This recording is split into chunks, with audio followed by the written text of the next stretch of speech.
신경정신과 의사 빅터 프랭클이라는 분이 있습니다. 유대인입니다. 나치의 죽음의 수용소인 아우슈비츠에 끌려갔다가 이제 살아나신 분인데요. 그곳에서 겪었던 그런 경험을 가지고 또 삶에 대해서 나름대로 의견을 구축했던 그런 분입니다. 그분이 이런 생각을 말씀합니다. 왜 살아야 하는지, 또 삶의 의미를 아는 사람은 어떤 상황도 견뎌낼 수 있다. 삶의 의미를 알면 아무리 어려운 상황도 견뎌낼 수 있다는 것입니다. 그래서 삶의 의미를 찾고 견뎌낼 수 있는 그 세 가지를 말씀하고 있는데요. 처음에는 해야 할 일, 하고 싶은 일, 그게 있으면 그 어려움 속에서도 삶의 의미를 찾고 견딜 수 있는 힘을 얻는다는 것입니다. 그리고 두 번째는 사랑입니다. 사랑하는 사람이 있으면 그 사람 생각하면서 견뎌낼 수 있다는 것이고요. 세 번째는 고난을 잘 이해하고 받아들이면 또 삶의 의미를 그곳에서 찾고 견뎌낼 수 있다는 것입니다. 그분이 두 번째 그 사랑을 말하면서 이런 말을 합니다. 사랑하는 사람의 이름을 불러보라. 예상치도 않았던 힘이 솟아나게 될 것이다. 사랑하는 사람의 이름을 한번 불러볼 때 전혀 뜻밖의 그런 예상치 못했던 힘이 솟아나는 것을 경험하게 된다는 것이죠. 우리에게도 사랑하는 사람들이 있습니다. 가족들이 있습니다. 또 친구들도 있습니다. 또 성도들도 있습니다. 여러분들이 정말 사랑하는 마음을 가지고 그분들의 이름을 한번 또 불러볼 때 좀 마음이 달라지고 나름대로 또 새로운 힘이 생기는 것을 경험하실 수 있게 될 것입니다. 그런데 우리를 너무 사랑하시고 지금도 계속 사랑하고 계신 분이 계십니다. 비할 바는 못되지만 우리도 그분을 사랑하고 또 사랑한다고 고백하고 있습니다. 받은 사랑 기억하면서 사랑하는 마음으로 그분의 이름을 불러보는 것, 또 새 힘을 얻을 수 있는 방법입니다. 하나님, 아버지, 주님, 이름을 부르는 것만으로 그 사랑이 생각나서 힘이 솟아날 것입니다. 그러나 그것이 전부가 아닙니다. 우리가 그 이름을 부를 때 귀 기울여 들어주시고 우리 마음을 헤아려 주시고 또 우리 마음을 만져주시기 때문에 새 힘이 생겨나게 되는 것입니다. 부를 수 있는 이름이 있다는 것, 그 이름만 부르면 힘을 얻을 수 있다는 것, 그 이름을 부를 때 마음을 이해해 주시고 마음을 만져주시고 도와주시는 분이 계시다는 것, 그 한 가지 사실만 가지고도 우리는 행복한 사람들일 수 있습니다. 답답하고 힘들고 어렵고 고통스러울 때 하나님의 이름을 사랑하는 마음으로 부르셔서 시원함과 새 힘과 소망을 얻고 사는 행복한 성도들 되기를 주님의 이름으로 축복합니다. 30절 말씀입니다. 예수님이 하신 말씀이죠. 우리가 하나님의 나라를 어떻게 비교하며 또 무슨 비유로 나타낼까? 예수님이 지금 하고자 하시는 말씀의 주제는 하나님의 나라입니다. 그런데 그 하나님의 나라를 비유로 가르쳐 주시겠다는 것입니다. 비유로 설명하시겠다는 것입니다.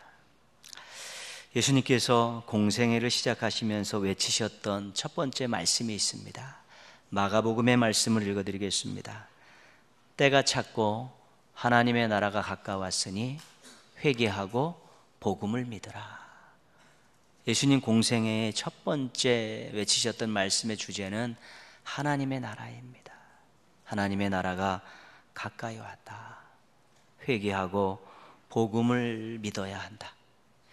회개하는 자가 하나님 나라에 합당하고 복음을 믿는 자가 하나님 나라에 들어갈 수 있다라는 그런 말씀입니다. 근데 똑같은 이 말씀을 마태복음에서는 이렇게 말씀하죠. 우리에게 익숙합니다. 회개하라 천국이 가까웠느니라. 다른 복음서에서는 하나님의 나라라고 하고 마태복음에서는 천국이라고 이야기합니다. 근데 똑같은 것이죠. 근데 마태복음은 유대인들에게 예수님을 소개하기 위해서 쓰여진 복음서입니다. 유대인들은 십계명을 철저히 지키는 사람들이죠. 제3계명이 여호와의 이름을 망령되이 일컫지 말라입니다. 그래서 혹시 자신들의 죄인들인 자신들이 하나님의 이름을 잘못 불렀다가 이름을 망령되이 일컫을까 두려운 마음에서 그들은 그들의 입술에 하나님이라는 호칭을 언급하지 않습니다. 율법을 읽을 때나 대화할 때 주님이라는 그런 호칭을 씁니다. 하나님이라는 여호와라는 이름을 언급하지 않습니다. 왜요? 망령되이 일컬게 될까 봐 그런 것이지. 그래서 하나님 나라가 가까웠느니라, 다른 복음서는 그렇게 하는데 마태복음에서만은 천국이 가까웠느니라, 하나님의 나라 이렇게 부르지 않고 하늘의 나라 이렇게 부르고 있는 것이죠. 그러나 같은 개념이라는 것 기억하시길 바랍니다. 비유는 어떤 주제를 설명할 때 간접적으로 설명하는 것입니다. 이야기를 통해서, 어떤 상황을 통해서, 아니면 어떤 사물을 통해서 간접적으로 잘 설명하는 것이 비유입니다. 쉽게 알아듣게 하기 위해서, 때로는 잘 알아듣지 못하게 하기 위해서 사용하는 것이 비유입니다. 오늘 예수님께서 말씀하셨던 31절 32절에 이 말씀의 주제는 하나님의 나라입니다. 그리고 비유는 겨자씨 하나의 비유입니다. 그러니까 예수님께서 겨자씨 하나를 비유를 들어서 하나님 나라가 어떤 것인가를 가르치신다는 것입니다. 내용은 아주 간단합니다. 겨자씨 하나가 땅에 심겨졌습니다. 겨자씨는 씨 중에서 아주 작은 씨입니다. 눈에 잘 보이지 않는 그런 작은 씨입니다. 그런데 그것이 땅에 심겨졌습니다. 있는지 없는지 모르겠는데 땅에 심겨졌는데 시간이 흐르면서 그게 자라기 시작하더니 들풀보다도 풀보다도 훨씬 커졌고, 시간이 더 흘러가니까 아주 큰 나무가 되었다는 것입니다. 이것이 겨자씨 비유의 첫 번째 상황 설정입니다. 이것은 하나님 나라의 생명력을 말씀하는 것입니다. 결코 사라지지 않고 늘 성장해 가는 것이 하나님의 나라라는 것입니다. 예수님께서 하나님 나라가 가까이 왔다, 예수님이 오시면서 하나님 나라가 이 땅에 도래를 했습니다. 그래서 하나님 나라가 어디 있는지, 어떻게 생겼는지, 무슨 일을 하는지 잘 모른다는 것입니다. 없는 것 같다는 것이죠. 근데 그 하나님 나라가 사라지지 않고 조금씩 성장해 간다는 것입니다. 그 어떤 인간에 의해서도, 그 어떤 세력에 의해서도 허물어지지 않는 나라가 하나님 나라고요. 그 어떤 반대 세력이 있다 할지라도, 대적하는 세력이 있다 할지라도 사라지지 않는 나라가 하나님 나라라는 것입니다. 생명력을 가지고 있기 때문에 절대로 사라지지 않고 성장하고 있다는 것이 하나님 나라의 첫 번째 중요한 특징입니다. 하나님 나라는 오늘 우리가 살고 있는 시대에도 여전히 존재하고 있습니다. 우리가 누구입니까? 하나님 나라의 백성들입니다. 한 가지 꼭 기억하실 것은요, 우리가 죽으면 하나님 나라 간다고 그렇게 생각하고 있습니다. 맞는 말입니다. 그러나 예수님이 이 땅에 오시면서 하나님 나라가 이 땅에 온 것입니다. 그래서 우리가 예수님을 믿고 하나님 나라의 백성이 되고 이곳에서 하나님 나라를 경험하며 사는 것이고요, 나중에 우리의 인생이 다할 때 완성된 하나님 나라에서 영원토록 사는 것입니다. 지금도 여전히 하나님 나라는 우리의 함께 있고 우리가 그 속에서 하나님 나라를 맛보며 살고 있는 것입니다. 예수님 시대부터 오늘까지 2000여 년이 넘는 동안에 인본주의가 공산주의가, 자본주의가 끊임없이 하나님 나라를 무너뜨리려고 도전을 했지만 하나님 나라는 여전히 건재합니다.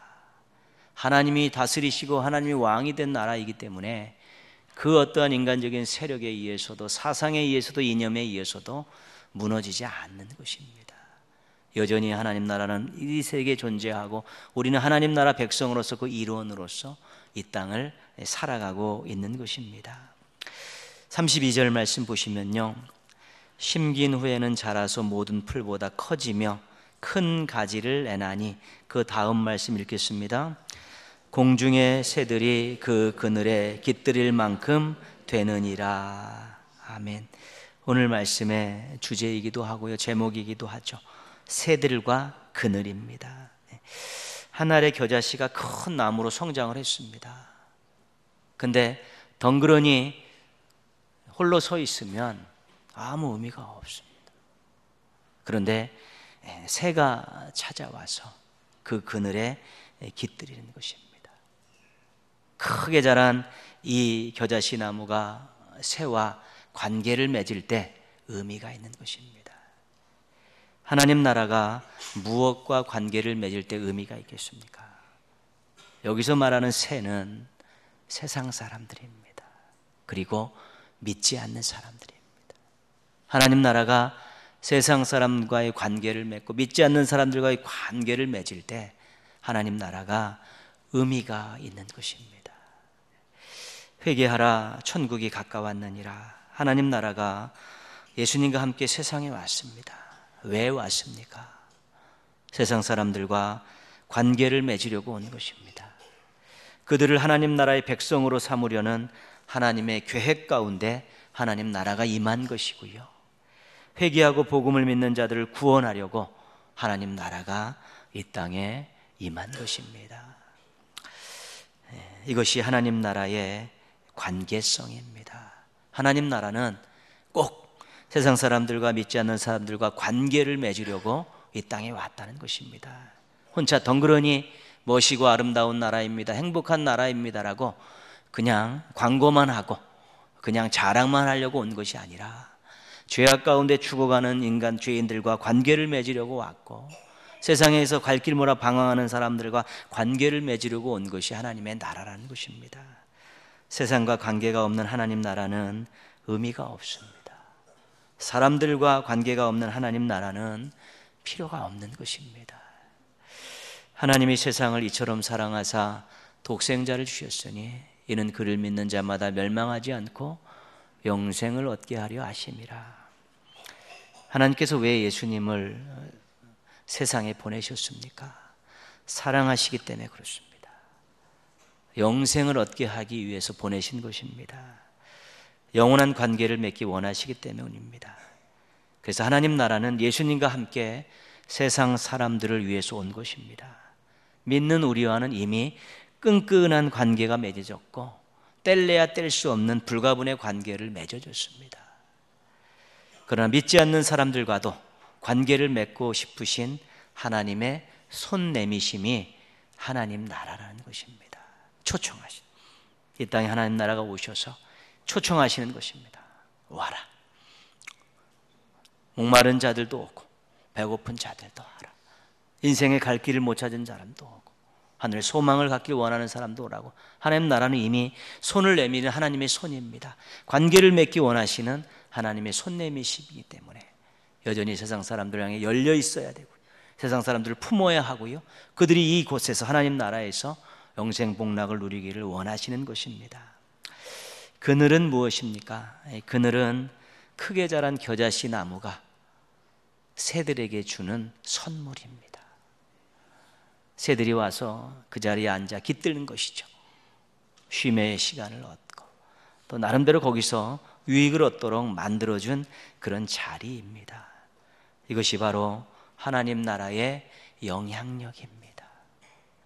관계된 모든 이들을 행복하게 아름답게 멋지게 살아가는 인생들로 만들려는 하나님 나라의 영향력이 바로 이 그늘이라는 것입니다.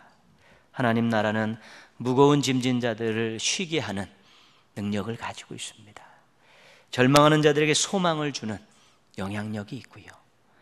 멸망하는 자들에게 영생을 주는 그런 엄청난 영향력도 있습니다. 그릇된 길을 가는 자들을 참된 길로 인도하는 그런 영향력도 있고요. 비겁한 삶을 사는 사람들에게 당당한 삶으로 살도록 변화시키는 그런 영향력도 있는 것입니다. 하나님의 나라는 사람들에게 인생의 의미를 안겨주는 나라입니다. 하나님 나라는 사람들을 살맛나게 하는 나라입니다. 하나님 나라는 사람들에게 성실한 삶을 가르쳐주는 나라입니다. 그래서 사람들을 복되게 하고 멋지게 하고 참되게 하는 나라가 하나님의 나라입니다. 여러분, 하나님 나라의 백성이라고 고백하고 믿고 살고 있지 않습니까? 하나님 나라는 생명력이 넘치는 나라입니다. 그리고 하나님은 세상을 향해서 당당하게 손을 벌려 초청하는 나라이고요. 하나님 나라는 사람들에게 세상에 엄청난 영향력을 주는 나라입니다. 그러니까 세상에 꼭 필요한 나라가 하나님 나라인데 우리가 그 나라의 백성들이라는 것입니다. 그러면 우리들도 당연히 생명력 넘치는 모습들이 있고요. 세상을 향해 당당한 모습들도 갖춰야 되는 것이고요. 세상에 영향력을 끼치며 살아가야 되는 것입니다. 그것이 하나님 나라의 백성의 자긍심이고 그것이 하나님 나라의 백성들의 인생을 바라보고 세상을 바라보는 시각이 될 수 있는 것입니다. 생명력 넘치고 세상 사람들을 초청하고 인생을 알차게 하는 영향력을 끼치는 하나님 나라의 백성이라는 것에 대한 분명한 확신과 자긍심을 가지고 살아가는 하나님 나라의 백성들 되시기를 주님의 이름으로 축원합니다. 교회는 하나님 나라를 위해 존재하는 것입니다. 성도는 하나님 나라의 백성들입니다. 그렇기 때문에 성장해야 합니다. 이것이 우리가 열심히 훈련해야 되는 이유입니다. 하나님 나라가 생명력을 가지고 조금씩 성장해 가듯이 교회와 성도들도 끊임없이 성장해 가야 되죠. 그래서 훈련해야 되는 것입니다. 성장을 해야 그늘을 만들 수 있기 때문에 그렇습니다. 성장하지 않고 앙상한 가지만 남아서는 그늘을 만들 수가 없습니다. 그러면 영향력 있는 삶을 살기가 어려운 것입니다. 우리가 조금만 노력하고 조금만 훈련하면 생명이 있기 때문에 우리는 늘 성장하고 생명력 넘치는 모습을 유지할 수 있습니다. 그래서 교회는 훈련의 장입니다. 성도들의 삶은 많은 부분들을 훈련하는 데 할애를 해야 되는 것입니다. 교회와 성도는 세상과 관계를 맺고 살아야 합니다. 교회의 담벼락이 높아지면 높아질수록 하나님과 상관이 없는 것입니다. 교회는 담장이 낮아지고 문을 열고 세상과 끊임없이 관계를 맺어야 되고 성도들도 세상에 살면서 주변에 있는 사람들과 자기가 속해 있는 삶의 영역에서 끊임없이 교류하며 살아야 되는 것입니다. 왜냐하면 하나님 나라가 그렇게 개방되어 있기 때문에 그렇습니다. 교회와 성도는 선한 영향력을 끼치며 살아야 됩니다. 우리가 복음을 전하고 그리스도의 사랑을 가지고 섬겨야 될 이유입니다. 우리의 작은 그런 배려가 또 복음 전함이 그 사람들의 운명을 바꾸고 세상을 변화시키는 밑거름이 되어질 수 있기 때문에 끊임없이 우리는 선한 영향을 끼치며 살아가야 될 그런 의무가 있는 사람들입니다. 그래서 그늘을 만들고 그 그늘을 통해서 교회와 성도들이 세상에 선한 영향력을 끼칠 때 이 땅에 하나님 나라가 더욱더 확장되어져 가고요. 또 완성된 하나님의 나라를 향해서 가는 우리 교회와 성도들의 발걸음들이 기쁨이 있고 힘이 있는 발걸음들이 되어질 수 있는 것입니다. 요한일서 1장 5절은 이렇게 말씀합니다. 하나님은 빛이시다. 요한복음 8장 12절은 예수님께서 이렇게 말씀하십니다. 나는 세상의 빛이다. 마태복음 5장 14절에서 예수님께서 우리들에게 이렇게 말씀합니다. 너희는 세상의 빛이다. 하나님도 예수님도 우리들도 다 빛이라는 것입니다. 빛 대신 하나님께서 세상과 관계를 맺으시려고 빛이신 예수님을 이 땅에 보내셨습니다. 빛이신 예수님께서 세상에 영향력 끼치며 살라고 우리를 빛으로 세상에 보내셨습니다. 이 말씀이 전제되어 있는 것은 세상이 어둡다는 것입니다. 세상은 어둡습니다.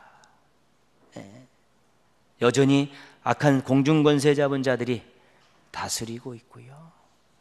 여전히 자신을 하나님 앞에 온전히 드리지 못한 사람들이 이기적인 모습들로 살아가고 있고요. 또 죄와 악을 저지르는데 두려움 없이 살아가고 있고요. 그런 사람들이 만들어낸 구조적인 것들이 전부 다 사람을 억누르고 빛을 억누르고 있는 그런 어둠의 모습들로 살아가고 있다는 것이죠. 세상은 어두운 것입니다. 빛 되신 하나님께서 예수님을 세상에 빛으로 보내시고 빛이신 예수님께서 예수님을 믿는 사람들을 빛의 사명을 가지고 세상으로 보내셔서 빛으로 어둠을 밝히는 그런 귀한 사명을 맡겨주신 것입니다. 그래서 우리는 빛으로 사는 것입니다. 여러분, 세상이 어둡습니다. 세상은 악한 것들이 많고요. 여전히 고쳐야 될 것도 많습니다. 그러나 빛으로 살아가는 교회와 성도들에 의해서 정말 그런 것들이 새롭게 바뀌고 아름답게 변화되어지는 것들을 하나님께서 보고 싶어 하시는 것입니다. 예수님께서 그런 일들을 통해서 기쁨을 얻으시기를 원하시기 때문에 그러한 것들에 대해서 우리가 정말로 관심을 기울일 수 있어야 되는 것입니다. 얼마 전에 우리가 강서구 지역의 장애인 학교 설립과 관련된 그런 보도들을 접했습니다. 또 가슴 아픈 일이었었고요. 때로는 또 분노가 일어날 만한 일이었었는데요. 그런 일들은 계속되어 왔던 일입니다. 이것을 우리가 님비 현상이라고 그렇게 말하죠. 님비라는 뜻은 내 뒷뜰에는 안 된다, 그런 뜻입니다. 내 뒷뜰에는 안 된다. 사회적으로 필요한 것이지만 내 뒷마당에는 세울 수 없다는 그런 지역 이기주의를 설명하는 단어가 님비라는 단어입니다.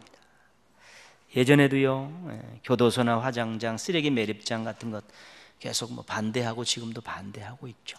근데 이제 점점 더 확장돼서 소방서, 빗물 펌프장, 등기소, 기숙사까지 지금 막 반대하는 그런 현상들이 계속 나타나고 있죠. 이번에 나타난 장애인 학교 설립 반대는 그것보다도 훨씬 더 심각한 의미를 가지고 있습니다.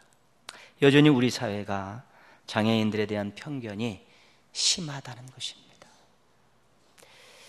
인간 차별이, 인간의 외적인 조건에 의해서 인간들을 차별하는 일들이 여전히 계속되고 있고요. 사람들의 뇌리 속에 깊이 박혀 있다는 것이죠.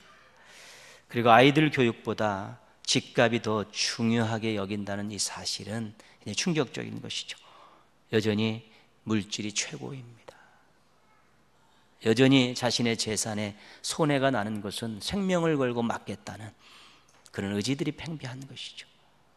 물질 만능주의가 여전히 사람들 속내에 가득 담겨 있다는 것이고요. 더불어 살아가고자 하는 의지들이 없다는 것입니다. 더불어 살아가려고 하지 않습니다.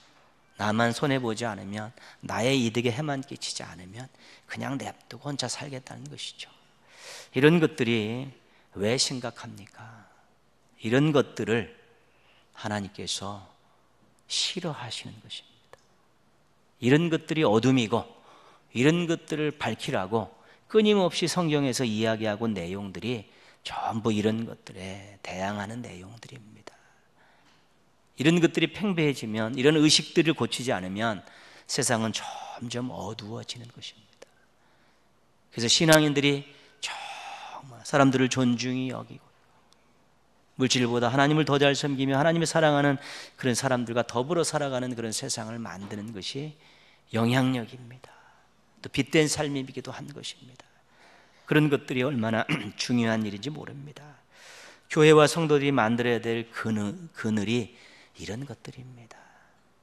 불의한 일들에 대해서, 어떤 함께하지 못하는 인간들이 차별받고 억압받는 일들에 대해서 우리가 그런 의식들을 깨고 그러한 분위기들을 반전시켜 나가는 것이 하나님 나라의 영향력이고 교회와 성도들이 끼쳐야 될 영향력에 있어서 아주 중요한 일입니다. 왜냐하면 그런 것들이 고쳐지지 않으면 세상은 더 어두워지는 것이고요. 더 어두워지면 나중에는 감당할 수 없는 일들을 만날 수밖에 없기 때문에 우리가 굉장히 중요하게 생각해야 되는 것입니다. 선한 영향력을 끼치는 것은 어렵고 시간이 오래 걸립니다. 왜냐하면 자신과도 싸워야 합니다. 자신 속에도 그런 속성이 있기 때문에 그런 것들과 끊임없이 싸워야 되고요. 또 세상에서 그런 분위기들이 이미 우위를 점하고 있고요. 그런 것이 다수가 되어 있기 때문에 그런 싸움들을 하는 것이 힘들고 버겁기도 한 것입니다. 그걸 알면서도 예수님께서 제자들을 파송하시고, 그걸 알면서도 성도들에게 빛으로 세상의 역할을 감당하라고 명령하신 것입니다. 그런 것입니다. 양을 이리 가운데 보내는 심정으로 보내시지만 내가 세상 끝날까지 너희와 함께 한다는 약속을 주시고, 기도할 때마다 들어주신다는 약속을 주시고, 의를 위해 핍박을 받는 자가 복이 있다고 천국이 저희 것이라는 그런 소망의 말씀을 주시면서까지도 우리들에게 세상의 빛으로 살라고 끊임없이 말씀하고 계신 것입니다. 교회와 성도는 욕을 먹게 되어 있는 운명들입니다. 잘해도 욕먹고 잘못해도 욕을 먹습니다. 이 시대는 교회와 성도들이 잘못해서 욕먹는 시대입니다. 사랑을 보여주지 못하고 부와 권력을 탐하고 불의한 일에 동참했기 때문에 지금 욕을 먹는 세상입니다. 뭐 어쩔 수 없습니다. 우리가 잘못했으니까 감당해야 되는데요, 잘해도 욕 먹습니다. 우리가 정말 하나님 말씀대로 살고요, 하나님 말씀대로 불의한 일들에 대해서 제동을 걸고 하나님 말씀대로 어떤 이권에 개입되는 일들에 대해서 우리가 철저하게 원칙을 지켜나가면요, 그것으로 인해서 이익을 얻는 사람들에게 엄청나게 욕을 바가지로 먹게 되어 있습니다. 그래서 교회와 성도는 잘해도 욕먹고 잘못해도 욕먹는 존재입니다. 그럴 바에는 잘하면서 욕먹는 것이 안 낫겠습니까? 의를 위해 핍박받는 것이 복이라고 말씀하시죠. 천국이 그들의 것이라는, 왜죠? 의를 위해 핍박받는 그 자리에서 하나님 나라를 맛보면서 하나님 나라의 백성이라는 자긍심들이 생겨나면서 거기서 하나님 나라를 맛볼 수 있다는 것입니다. 우리가 부요하고 풍성하고 모자람이 없는 평화로운 그곳에서 하나님 나라를 맛보기도 하지만요, 하나님 뜻대로 살아가는 그 현장에서, 또 고난의 현장에서 욕먹는 현장에서도 우리가 하나님 나라를 맛볼 수 있다는 것이 하나님의 귀한 말씀입니다. 이것이 바로 우리가 선한 영향력을 끼치고 빛으로 살아가는 것인데, 이것이 하나님 나라 운동입니다. 예수님께서 3년 동안 욕을 바가지로 먹으면서 사시다가 십자가에 달려 돌아가셨습니다. 예수님 그렇게 사셨습니다. 근데 그렇게 하면서 하셨던 운동이 하나님 나라 운동입니다. 하나님의 뜻이 이 땅에 실현되어지고 인간들이 존중받고 서로 사랑으로 어우러져 살아가는 그 세상을 위해서 예수님이 그렇게 3년 동안 욕을 바가지로 먹고 나중에 비참하게 십자가에 돌아가신 것은 이 땅에 있는 사람들이 하나님 나라를 알고 하나님 나라의 관계를 맺고 하나님 나라의 영향력 안에 들어오기를 원하시고요, 먼저 믿은 사람들이 정말 하나님 나라의 백성의 자긍심을 가지고 또 세상에 영향력을 끼치며 살라는 소망을 가지고 그렇게 사신 것입니다. 우리가 조금만 하나님 앞에 제대로 쓰면 생명력 넘치는 모습을 잃어버리지 않을 수 있습니다. 우리가 조금 하나님 나라의 백성이라는 확신을 가지면 우리가 세상에 대해 비겁하지 않고 좀 당당하게 설 수 있고요, 우리가 조금만 기도하면서 노력하고 살면 세상에 영향력을 끼치는 멋진 인생으로 살아갈 수 있게 되는 것입니다. 생명력 넘치는 모습, 이 안에 생명이 있지 않습니까? 예수 그리스도를 통해 주신 생명이 우리 안에 있고 우리 모임 안에 있는 것이고 교회 안에 있습니다. 생명력 넘친 모습으로, 세상의 당당한 모습으로, 정말 영향력 끼치는 모습으로 그렇게 살아가게 될 때 우리가 하나님 나라의 주인공들이 될 수 있고 하나님 나라 운동의 주역들이 될 수 있고 그 인생 가운데서 하나님 나라를 맛보는 행복한 하나님 나라의 백성들이 되어질 수 있게 되는 것입니다. 삶의 현장에서 꼭 생명력 넘치는 모습으로, 당당한 모습으로, 영향력 끼치는 삶으로 하나님 나라를 맛보며 살아가는 하나님 나라의 백성들 되기를 주님의 이름으로 축원합니다. 아멘.